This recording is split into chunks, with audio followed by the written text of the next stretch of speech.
All right, first recording here. We are your two hosts. I'm KQ from KQ Anime, and we have House of Ville. Welcome, everybody.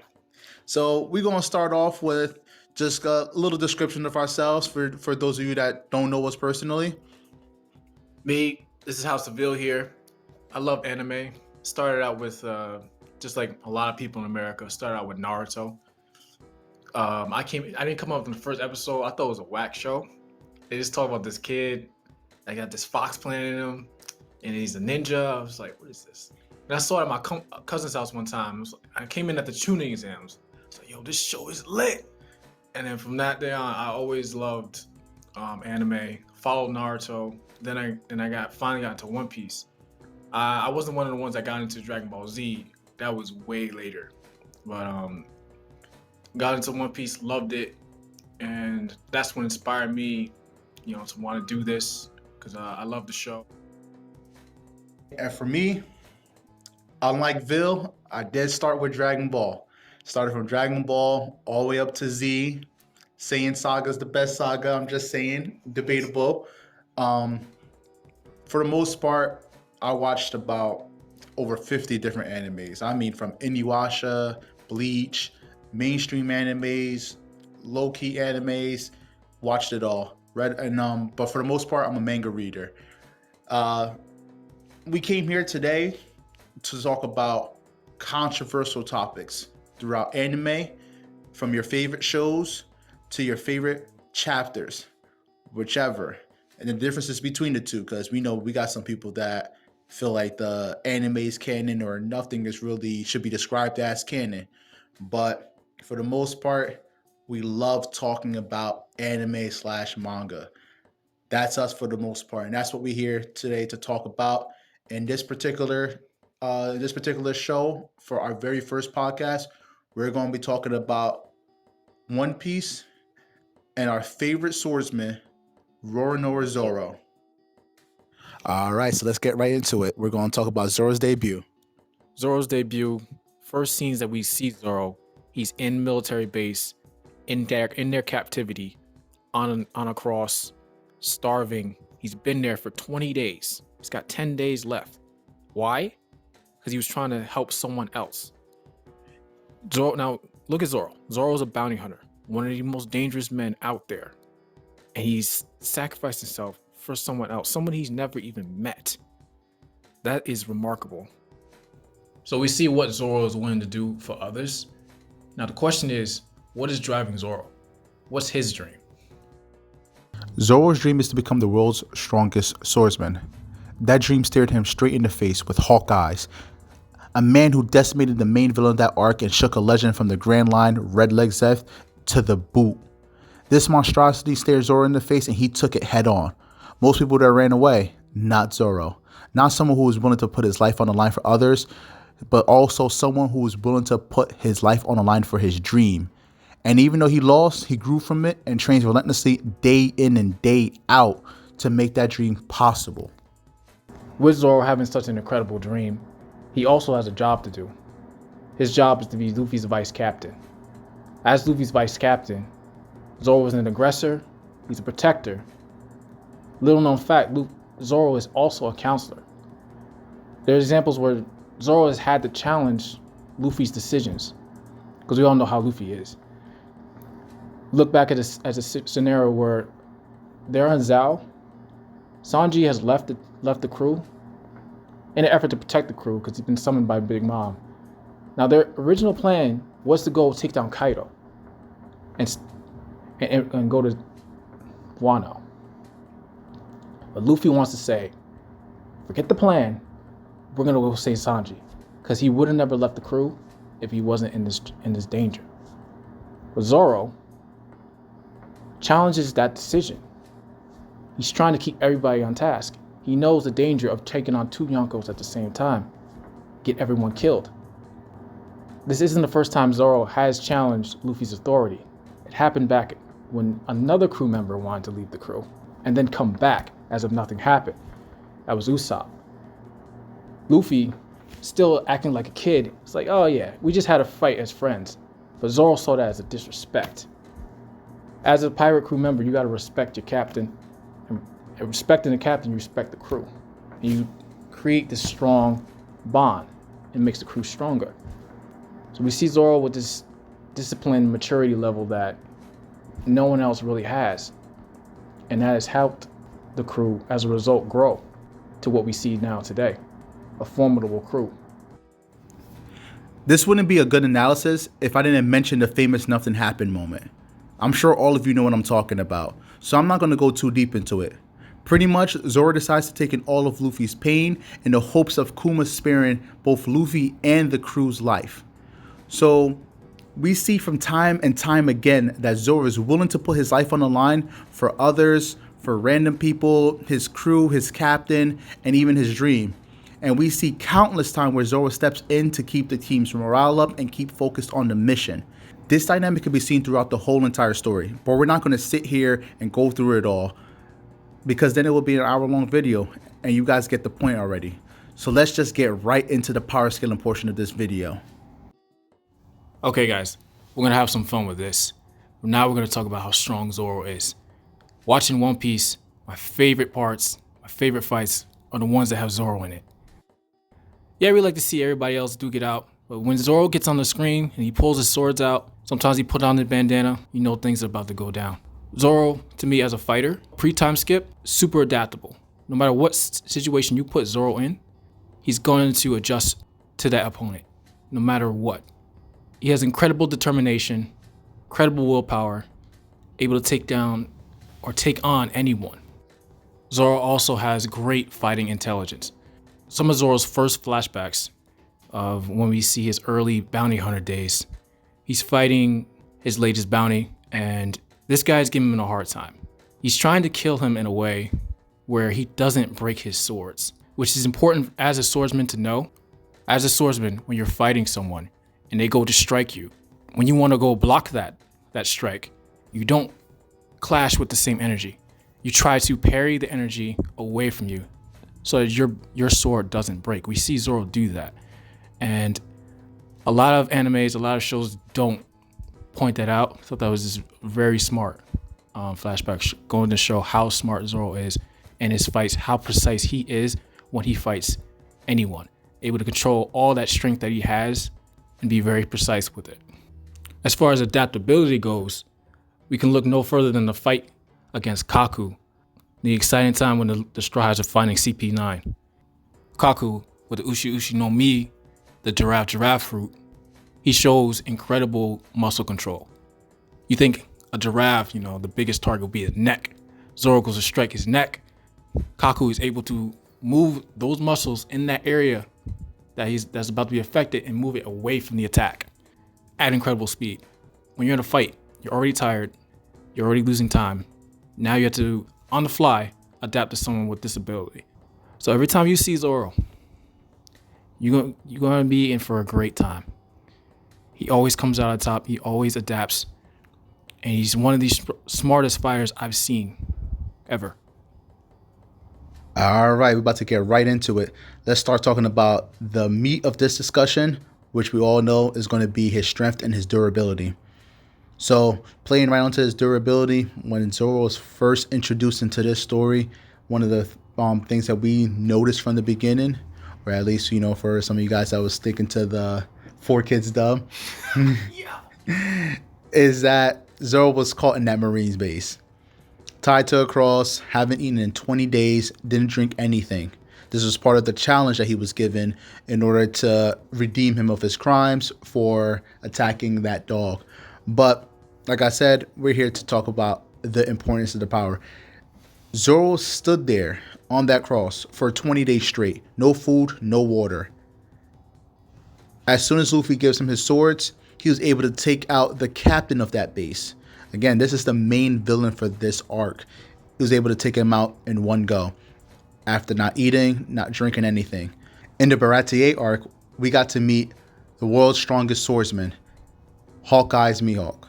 At this point in time, Zoro definitely says, I'm not going to sit here and have my dream stare me right in my face and not go after it. During this fight, Zoro takes a couple of hits. These hits should be enough to kill him, but they don't. Based off of the information we can get from the Red Data book, we have it that Zoro lost 3 liters of blood during that fight against Mihawk. Now, keep in mind that it only takes a liter of blood for a human, a normal human at that, to go into shock. But Zoro, on the other hand, lost 3 times that amount. And yet he was still able to get back up. He was still able to pronounce his loyalty to Luffy and give his vow that he will become the world's strongest swordsman. We move on to Arlong Park, and that's where we get to see things really start getting out of hand. If you look at his portrayal in comparison to Sanji, at least, Sanji thought that Arlong was overwhelming, where in the opposite hand, Arlong thought that Zoro was overwhelming. He thought Zoro was a monster that he needed to take out.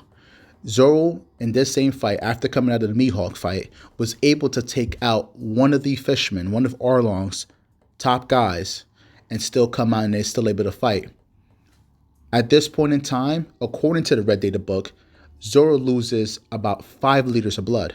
Now, I want to bring that right back. Again, the human body contains about 5.5 liters of blood. Let's give him 6. He loses 5 liters of blood. This is 5 times, again, the max amount that a person can lose before they start going into shock, before their muscles stop functioning correctly, and before they start going into brain damage. And yet Zoro lost 5 liters of that. Arlong's statement holds so much weight because at this point in time, Zoro should not be able to move, function, or fight. And yet he's doing all 3 of those things. After this, it is stated that it would take Zoro 2 years to fully recover with his wounds, which we'll get into that later. Going on about taking a tremendous amount of damage, Zoro fought the zombie version of the previous sword god Ryuma with only 2 of his blades. Again, not using his 3-sword style, fighting him with 2 blades. He then fights Oars, this is when Luffy is down, and he sustains fatal damage. Takes multiple hits from this guy. He then tanks a Ursa shock from Kuma, speed blitz him, and was able to cut a body that was stronger than steel. Keep in mind, in the previous arc, Zoro fought Mr. One, whose body was made out of steel, and it took him using the breath of all things, which we now know is just hockey, in order to cut steel. And yet now Zoro, much later into the arc, much later into the story, is able to cut Kuma, whose body is made out of material that's stronger than steel. At this point in time, Zoro realizes that he can't beat Kuma. It's just too hard. He just fought Ryuma. He just fought against Oars, took some damage from him too. And now he just tanked the Ursa shock, which wiped out and leveled the island. At this point in time, Zoro offers himself up, and we know this famous moment. Zoro offers his head instead.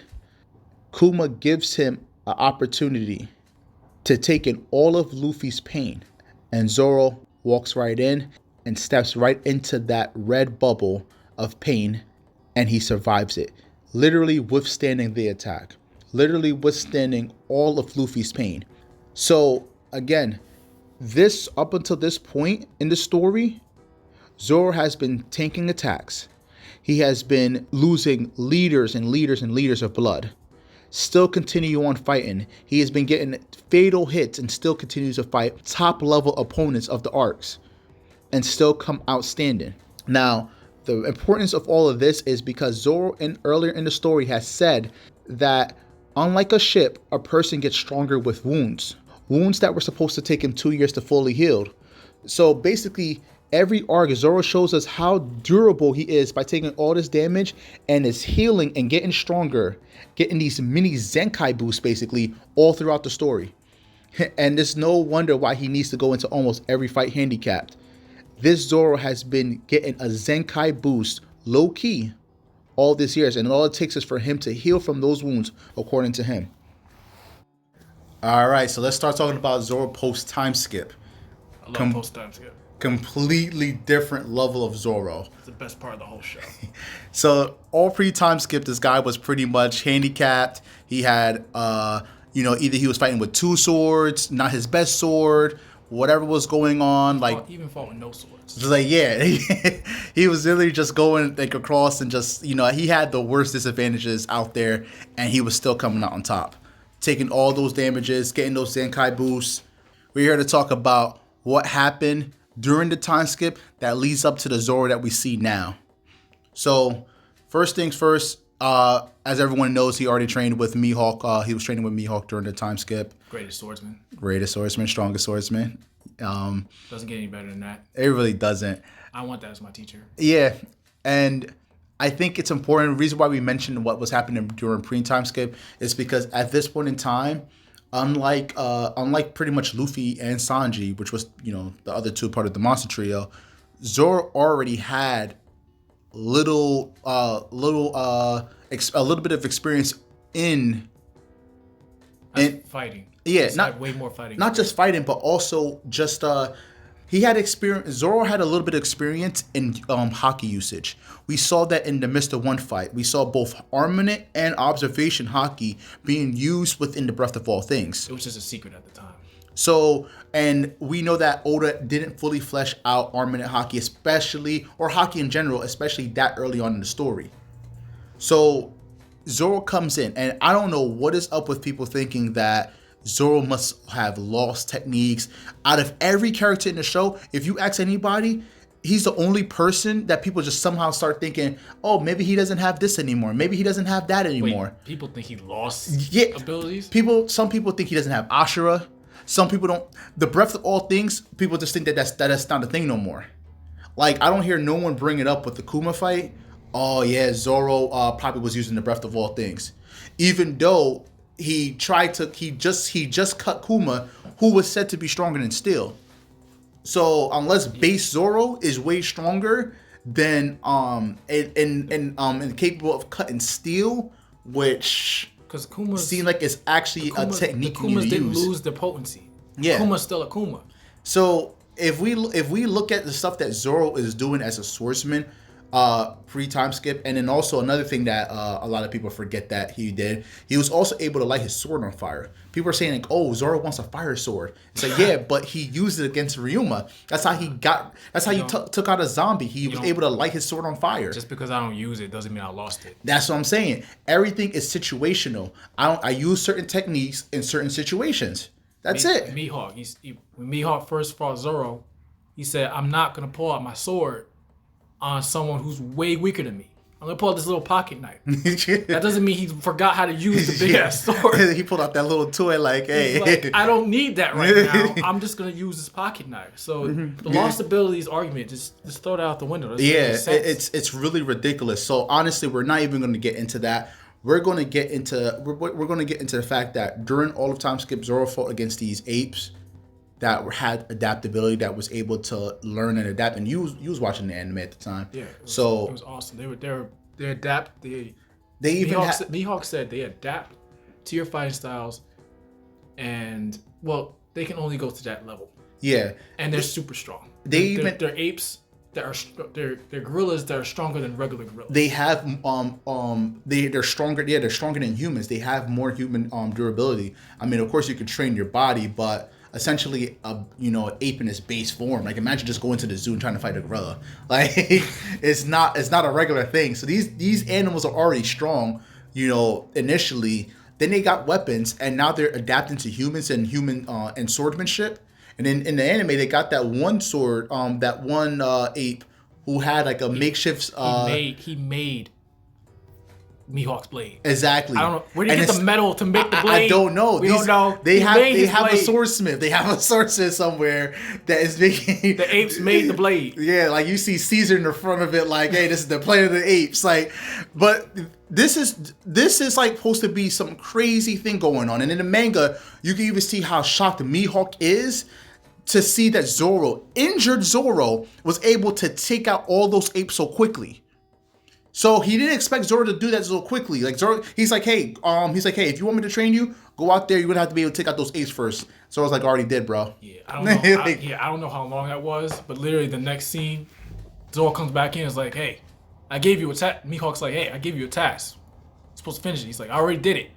Done.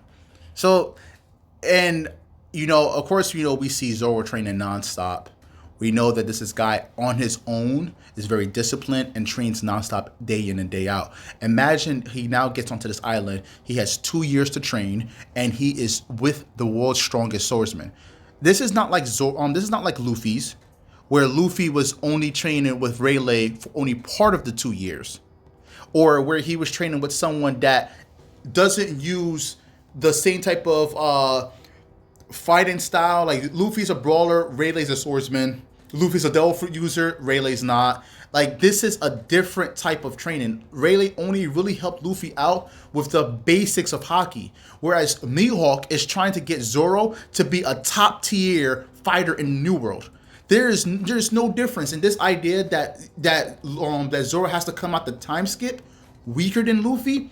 Honestly, guys, get thrown out the window. There's like people are expecting that Rayleigh and Mihawk is just on the phone with each other, like, hey, so what did you teach your guy? Oh no, I taught him this. Really? Damn, I can't teach him this then. Like, we gotta stay with the same curriculum. They out here trading curriculums. That's what people think. Like this, it's like, no. Rayleigh was just like, it's like when you just teach a kid the basics just so he doesn't get beat up. You just teach him everything you know. And so that Luffy can build on it. Zoro went to Mihawk, he wanted to learn every single thing that he knew. Like, in my mind, I think Zoro mastered everything that Mihawk taught him. So, let's look at it like this, right?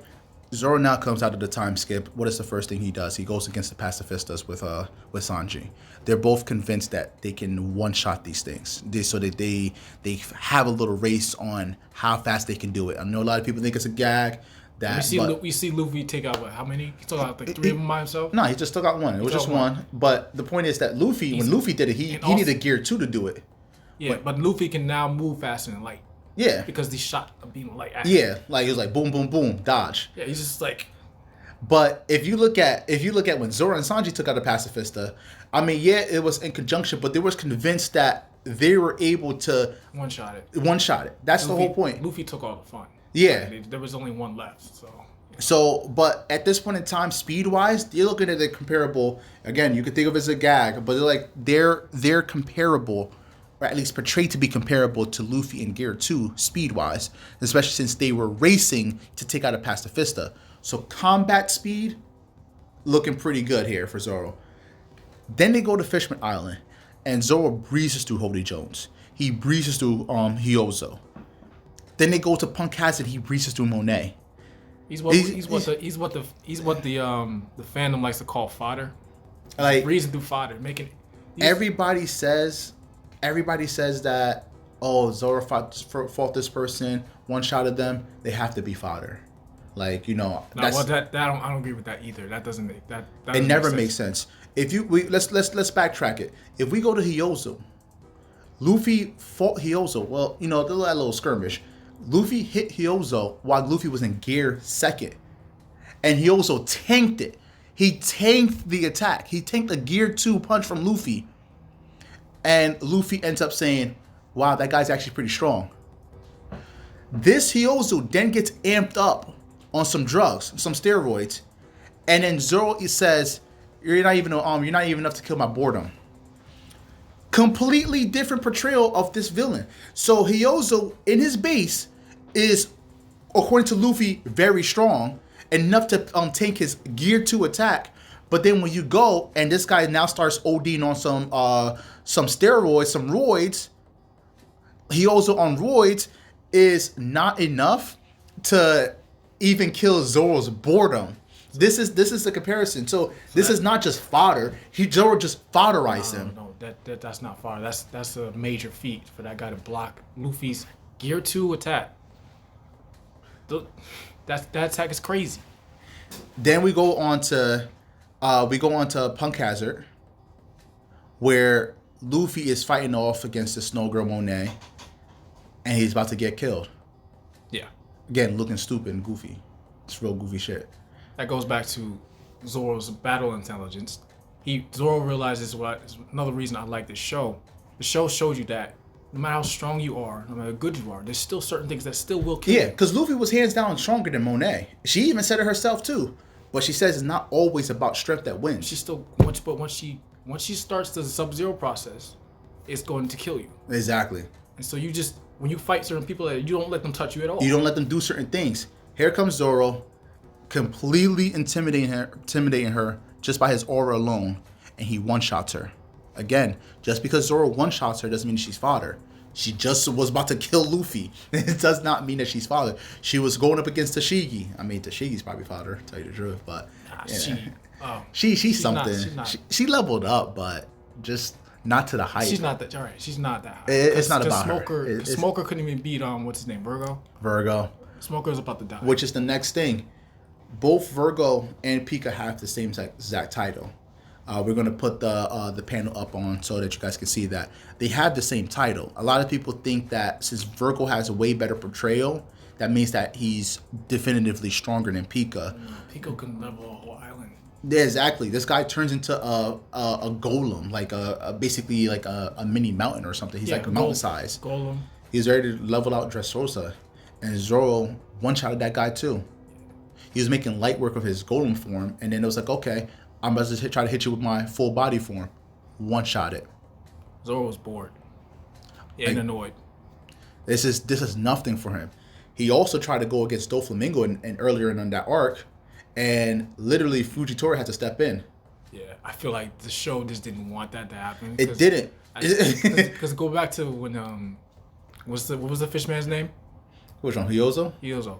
Which I feel like in that scene, Hyozo, either Luffy was holding back, or he really gave it his all to like take this dude down. But the funny thing is, Luffy, and he blocked it, but Zoro can take him out with the same strength as Gear 2.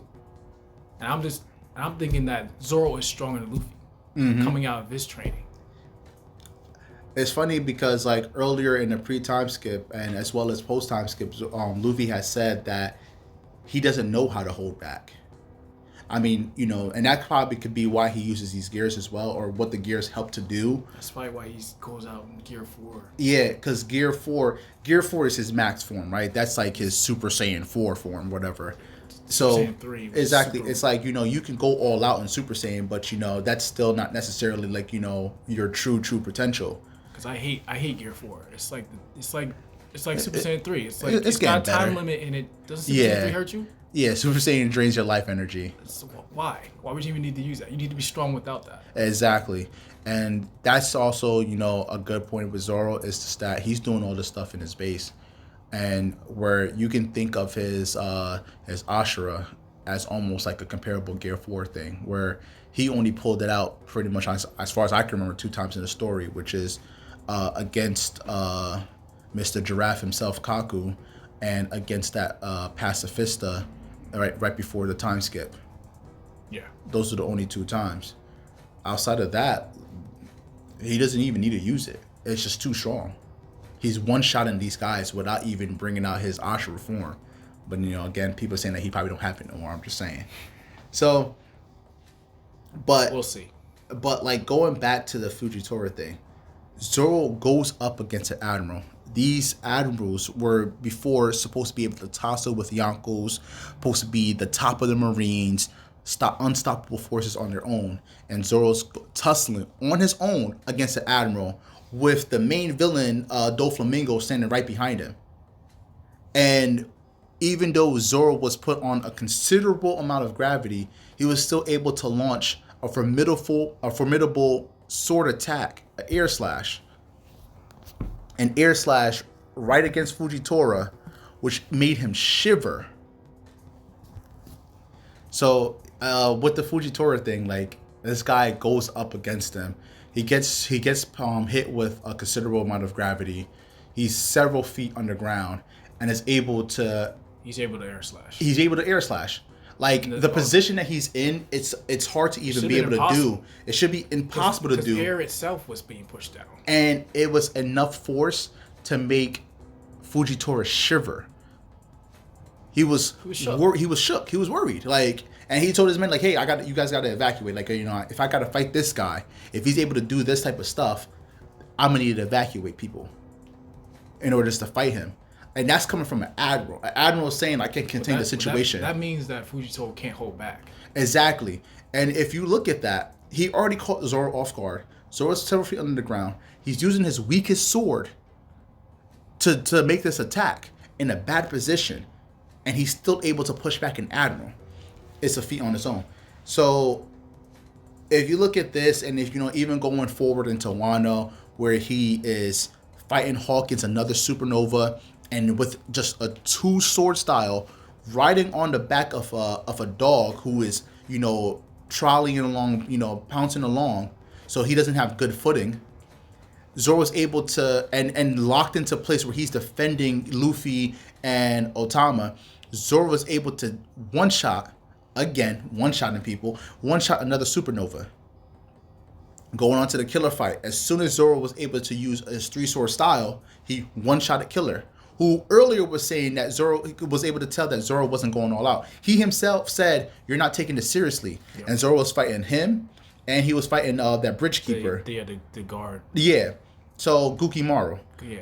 He was fighting these two on both of these two, and at the same time. And Kamazo Killer, whatever you want to call him, was able to tell like, hey, this guy's not even going serious. Like, when are you gonna get serious?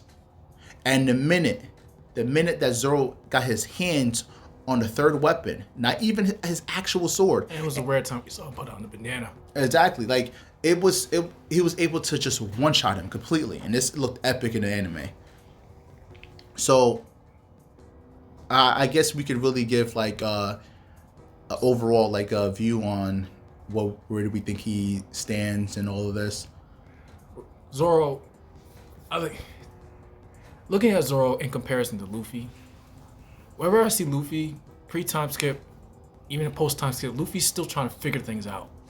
It's like he got the incomplete training in those 2 years. In contrast to Zoro, you see Zoro in post-time skip, he's not trying to figure anything out. With his face off against Zoro, the Fishman, Monet, Pika. He's basically bored in these fights. Even when he's in one with the samurai, the top fighters in the world with swords. He's shaken. He has them shook in their boots. So I feel like Zoro learned everything he could from Mihawk. He mastered everything that Mihawk told him. And I think the only person that could kill Zoro as a swordsman will be Mihawk himself. I don't see anyone beating Zoro. The anime hasn't shown me that. You read the manga. I don't think you've seen that. Who could beat Zoro right now? Honestly, for me, I think a couple of people. I do think Fujitora could get the job done. Maybe Vista. Vista is apparently supposed to be a top level swordsman. Vista survived his encounter with Mihawk. Yeah, Vista. It's weird. It's so weird because it seemed like there's a considerable gap between the Mihawk. Because in contrast, Zoro couldn't do anything to Mihawk. Mm-hmm. When you see someone, it's very rare we see anyone fight Mihawk. We saw Vista fight Mihawk, sword, and Mihawk's impressed with this guy, or at least curious. He's curious about his ability. He was looking into it. Like, I guess like he was trying to study him. Like, okay. And he fought seriously with his sword. Even Don Flamingo said, "Wow, you're actually gonna show us." You're actually gonna grace us with your sword for once. I mean, I wouldn't say he fought seriously with him. He wasn't even looking at Vista. Like, he brought his sword out, but it was just more for aesthetics. Like, he had to make it seem like he actually cared. But the whole entire time while he was fighting Vista, he wasn't even looking at Vista. He was just looking at Luffy the whole entire time and just analyzing Luffy. It's like, wow, this guy is really bringing everybody together. Like, that's crazy. He's sleeping on Vista, like completely sleeping on this guy. Like, just calling him. Vista is just trash compared to him, in my opinion. Like, he's good, he's strong, he's formidable, but he's nothing. Like, literally nothing compared to Mihawk. That's what that fight, gave me the impression of. Yeah. So with Zoro, the only time I've seen Zoro struggle is when his attention is divided, like with when he's fighting Killer.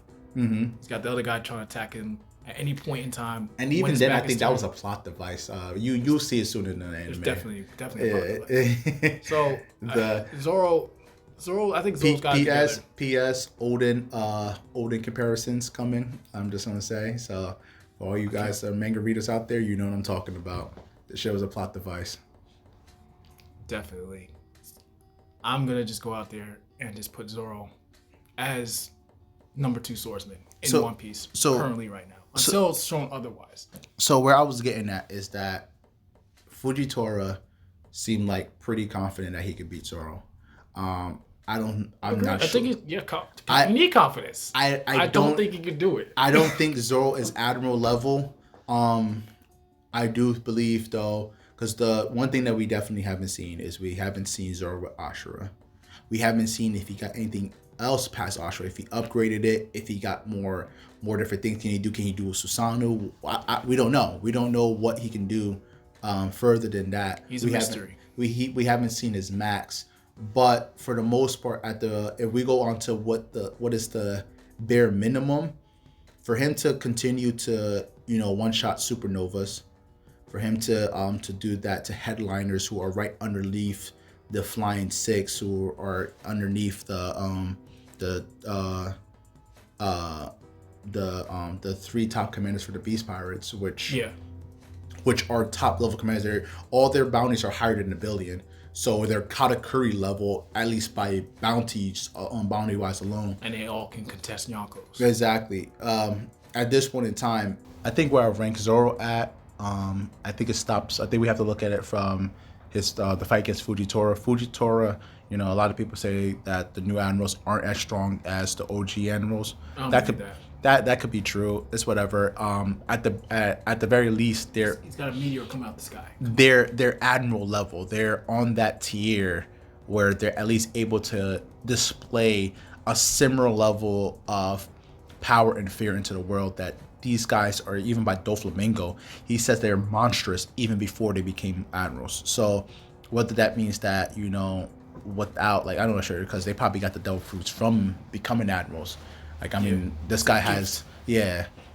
So it's so to scale Zoro off of being able to survive numerous encounters with an admiral on his own, able to clash with him, able to make him shiver, quote unquote. And when we see him go up against other characters that aren't even, an admiral, he just completely fodderizes them. He fodderizes Pika, who again is like right underneath Doflamingo. He's able to fodderize headliners, like he's able to fodderize people that were in the worst generation. He's really pretty much like there is some flaws to Zoro, of course, but Zoro, in which again we haven't seen what he looks like with Ashura. We haven't seen what he does with his bandana when he puts his bandana on. We haven't seen him pretty much go even remotely all out in a fight for good reason. And whatever his max is, whatever he perceives his max to be, is something enough to make him want to keep going back to fight Fujitora, to keep actually going up against this person. And so I would have to put him honestly in top Yonko commander. And this is me not even considering Zoro with Enma, where he trained a whole week with it to get even stronger. I would have to put him definitively top Yonko commander. I think that's fair. And definitively post Wano, whether that means he takes out King or whether he fights Kaido. I think post Wano he's going to be on the admiral level, but right now I'm going to put him on that top Yonko commander level. We're going to really get this. We're really going to see this once he gets into that fight with King and showcase what his true abilities are, or maybe even in the Kaido fight. Who knows? But let us know your thoughts in the comments. Let us know who you think, where you think Zoro's at right now. You know where I think he's at. Hashtag second strongest swordsman in One Piece. You guys are probably going to think that we're just wanking him right now and just think that, Zoro is just ridiculously like overhyped. But if you really look at the facts on what he's capable of and the fact that he's not even put anywhere close to his maximum power, you're going to have to start thinking. But think about what is the lowest Zoro can be, and which probably some of you guys want to say Pika level. My gosh. Like, do you really think that the worst generation is Pika level? Then that's a whole different argument on its own. But more precisely is that, where do you rank someone who thinks that they're comparable to Admiral, or at least able to combat an Admiral, and an Admiral who is concerned or finds it concerned and it feels like he needs to evacuate the whole entire town just to fight a guy. Where do you put a person that's able to survive a fight, Like, come on. a full-out fight with an admiral at? Let us know your thoughts in the comments. Like, share, and subscribe, and we'll see you in the next one.